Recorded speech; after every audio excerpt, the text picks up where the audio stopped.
Baik pemirsa TV yang dirahmati Allah, di segmen terakhir ini kita ulangi SMS ya dari Pak Rustam. Assalamualaikum Ustaz. Nah, jadi saya simpati kepada tunanetra dan cacat lainnya, tetapi saya tidak simpati mereka itu sangat banyak merokok. Padahal merokok itu haram, memperkaya orang kafir. Yang kedua, ada juga di antara mereka yang hanya mencari sedekah, mengumpulkan sedekah, tetapi hanya untuk menambah bini mereka. Bukan satu, rata-rata tunanetra itu istrinya banyak. Bagaimana ini? Wassalam, Rustam. Silakan. Ya, terima kasih Pak Rustan ya pertanyaannya. Saya minta maaf sebelumnya, yaitu yang namanya disabilitas atau khususnya tunanetra itu adalah mereka juga manusia ya, manusia biasa sama seperti makhluk lainnya, sama seperti Pak Ruslan juga mungkin ya. Mereka juga punya kebutuhan, punya keinginan ya. Jadi apalagi mungkin dalam agama Islam merokok itu hanya makruh, belum diharamkan ya. Belum diharamkan. Tapi kalau nanti suatu saat mungkin merokok itu diharamkan, mungkin mereka akan berhenti juga gitu ya.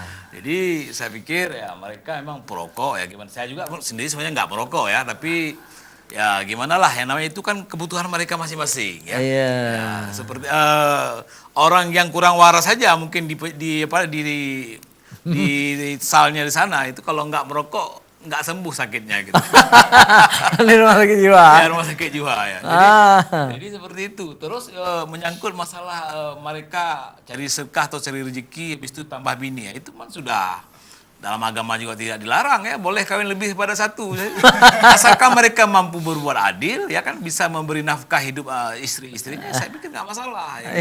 Tidak ada larangan dalam agama gitu. Saya pikir mungkin ya, yang kurang itu kan katakanlah fisiknya. Iya.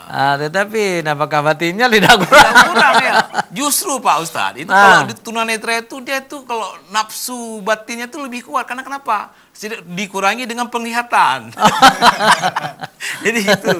Jadi makanya mereka banyak tambah-tambah istri. Tapi alhamdulillah Pak Daniel satu ya. Iya. Walaupun pernah 2 orang, tapi yang satu lagi sudah nggak ada lagi. Sudah nggak ada ya, tetap ya kita hidup satu gitu. Yang penting kita mampu berbuat adil lah gitu. Jadi saya pikir sebagai manusia mereka disabilitas sama kebutuhannya, tidak ada beda gitu. Mungkin Pak Tali ada yang ingin bertanya lagi? Iya. Boleh saya tanya sama Pak Ustadz aja. Mungkin ada pertanyaan mungkin dari masalah ini aja. Ini Pak Ustadz, aja kan tentang gini, ini Ustadz, misalkan ada orang dia pengen naik haji. Iya. Tapi dia masih ada hutang sama orang lain. Lebih baik itu maksudnya gini Pak Ustadz. Apa orang tersebut itu lunaskan utang dulu baru berangkat haji atau gimana Pak Ustadz? Iya. Baik, kita harus ingat ada ayat Al-Quran, naik haji itu salah satu syarat adalah istata'ah, kesanggupan ya. Ada uang pulang pergi gitu ya, ada ONH-nya. Apakah boleh berutang? Boleh berutang kita naik haji? Boleh. Misalnya kita ada urusan dengan bank, kita pinjam. Dengan catatan apa?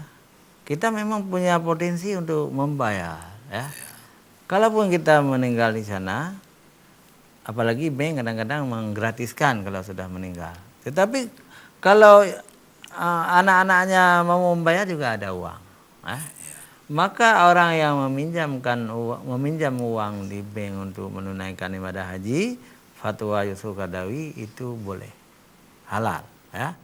Bagaimana seperti ditanya tadi, dia ada utang sama orang, ada utang belum dibayar, itu dianjurkan oleh Yusuf Qaradawi bayar utang dulu.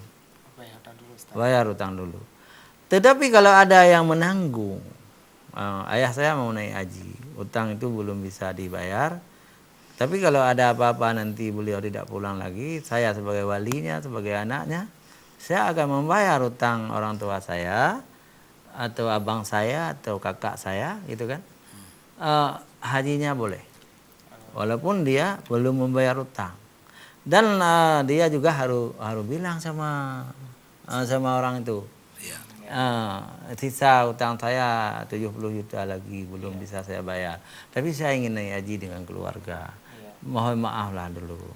Kalau ini saya bawa anak saya atau wali saya, kalau saya meninggal di haji, wali saya akan menanggung. Tetapi hutang nggak mau bayar naik haji itu hajinya mungkin tidak sah. Gitu Pak Ustaz. Orang marah sama kita. Ya, betul. Itu Pak Ustaz. Iya. Jadi misalnya kita punya kemampuan begini. Yang punya kemampuan cuma satu orang. Ya. Untuk naik haji. Tapi kita ingin bawa keluarga. Ingin bawa istri, ingin bawa anak lagi atau menantu misalnya. Kita punya harta, kita punya gaji. Kita pinjam sama bank itu kan. Pinjam uang. Nanti pulang dari haji kita bayar. Itu sah hajinya. Tapi mohon maaf ada ulama-ulama, ustaz-ustaz yang berbeda paham dengan, bukan dengan saya, dengan Yusuf Qaradawi. Ya. Itu kita hargai juga. Betul. Karena ada juga ulama-ulama yang mengatakan tidak boleh naik haji sebelum Bayar hutang. tapi fatwa-fatwa ini bukan satu. Ya. Ada ulama Mesir lain fatwanya, ulama Arab Saudi lain fatwanya. Ya. Jadi saya lebih cenderung mengambil yang mudah. Misalnya fatwa Yusuf Qaradawi mudah. Artinya orang boleh naik haji sebelum dia membayar utang karena utangnya ada yang tanggung. Itu. Jadi demikian pemirsa TV. Kita baca lagi ya SMS. Iya, bagus sekali dari Abdurrahman ya. Dari Bapak Abdurrahman. Assalamualaikum warahmatullahi wabarakatuh. Assalamualaikum Pak Dani. Waalaikumsalam warahmatullahi wabarakatuh. Ustaz Amir, saya sangat mengenal sosok Pak Daniel itu. Beliau aktif di mana-mana. Saya ingin bertanya kepada Pak Daniel, bagaimana Pak Daniel bisa meniru lagu-lagu dangdut Rhoma Irama, bisa main band, dan Pak Daniel juga aktif di mana-mana. Itu bagaimana kiatnya? Dan Pak Daniel itu orang mana sih? Wassalam Abdurrahman. Iya. Saya jawab baik Ustaz ya. Ya. Kalau saya pasti orang Indonesia ya, bukan orang luar negeri. Kalau saya aslinya Lamlagang, Banda Aceh gitu ya.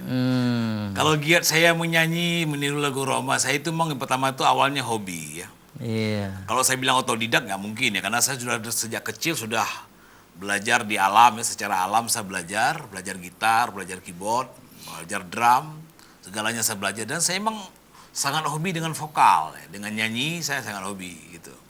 Sehingga saya apalagi lagu Pak Haji Rhoma Irama itu sangat saya pahami, suka saya gitu ya. Sehingga sampai saya dulu pernah 2008 pernah terbawa sampai ke Dangdut Mania Dadakan 3 di Jakarta itu, Ustaz. Gitu ya. Iya, pernah sampai ke sana saya itu ikut Dangdut Mania Dadakan 3 itu. Iya. Ya, walaupun mungkin belum tentu dikenal ya. Oh gitu. Ya, tapi itulah saya ya, karena emang saya sangat hobi dengan musik. Karena kalau menurut saya orang yang hobi seni, hobi nyanyi musik itu adalah obat awet muda. Jadi ya ikutilah, kalau kita mau awet muda, nggak kerut-kerut ya, kita senyum selalu, santai, pasti kita awet muda. Tapi kalau kita banyak pikiran, cemberut, pasti cepat tua. Gitu kira-kira Pak Ustadz ya. Ya baik, yang terakhir ini waktu sudah hampir meninggalkan kita. Saya ingin memberi kesempatan kepada Razali 1 menit atau 2 menit untuk meminta harapan kepada pemerintah untuk peduli kepada kaum disabilitas. Bagaimana ucapan Razali atau saran Razali? Terima kasih Pak Ustaz.